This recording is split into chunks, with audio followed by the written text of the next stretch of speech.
ನಾಗನಾಳ ಗ್ರಾಮದಲ್ಲಿ ನಮ್ಮ ಕೃಷಿಕರಾದಂಥ ನಾಗನಾಳ ಮಂಜುನಾಥ್ ಅವ್ರ ಮನೆಯಲ್ಲಿ ಭಾಳ ದಿನಗಳಿಂದ ಭಾಳ ವರ್ಷಗಳಿಂದ ನಡೆಸ್ಕೊಂಡು ಬರ್ತಾ ಇದ್ದಂಥ ಸಹಭೋಜನ ಕಾರ್ಯಕ್ರಮವನ್ನು ಅರಿವು ಶಿವಪ್ಪ ಮತ್ತು ಇತರ ಸಮಾನ ಮನಸ್ಕರು ಹಮ್ಮಿಕೊಂಡಿದ್ರು.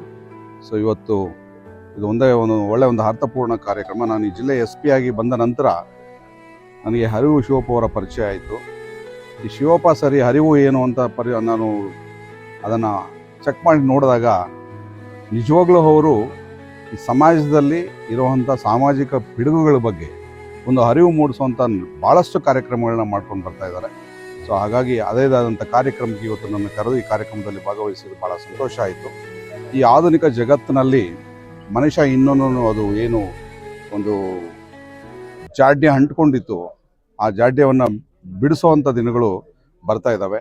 ಆ ನಿಟ್ಟಿನಲ್ಲಿ ಇದು ಒಂದು ಭಾಳ ಪ್ರಯತ್ನವಾದ ಈ ಜಾತೀಯತೆ ಅನ್ನೋದು ಒಂದು ಬಿಡಿಸುವಂಥ ಪ್ರಯತ್ನವನ್ನು ಅರಿವು ಶಿವಪ್ಪ ಅವರು ಭಾಳ ಅರ್ಥಪೂರ್ಣವಾಗಿ ಜಿಲ್ಲಾಧಿಕಾರಿಗಳನ್ನ ಸ್ನೇಹಿತರಾದಂಥ ಜಿಲ್ಲಾಧಿಕಾರಿ ರವಿಯವರು ಇದ್ದಾರೆ. ಸೊ ಇವರೆಲ್ಲರ ಸಮ್ಮುಖದಲ್ಲಿ ಇದೊಂದು ಅರ್ಥಪೂರ್ಣ ಕಾರ್ಯಕ್ರಮಕ್ಕೆ ನನಗೆ ಕರೆದಿದ್ದಕ್ಕೆ ನಮ್ಮ ಅರಿವು ಶಿವಪ್ಪ ಮತ್ತು ನಮ್ಮ ನಾಗನಾಳ ಮಂಜು ಅವರಿಗೆ ಧನ್ಯವಾದಗಳನ್ನ ಹೇಳ್ತೀನಿ. ಈ ಥರದ ಕಾರ್ಯಕ್ರಮಗಳು ನಡೀತಾ ಇರಲಿ. ಜನ ಈ ಥರ ಒಂದು ಆಲೋಚನೆಗಳಿಂದ ಹೊರಬಂದು ಒಂದು ಆರೋಗ್ಯಕರ ಸಮಾಜವನ್ನು ಕಟ್ಟುವ ನಿಟ್ಟಿನಲ್ಲಿ ಮುಂದಿನ ಪ್ರಯತ್ನ ನಡೀಲಿ ಅಂತ ಆಶಿಸ್ತಾ ಶಿವಪ್ಪ ಅವ್ರ ಜೊತೆ ನಾವು ಯಾವತ್ತೂ ನಿಲ್ತೀವಿ ಅಂತ ಹೇಳ್ತಾ ನನ್ನ ಮಾತು ಮುಗಿಸ್ತೀನಿ. ಜೈ ಹಿಂದ್, ಜೈ ಕರ್ನಾಟಕ.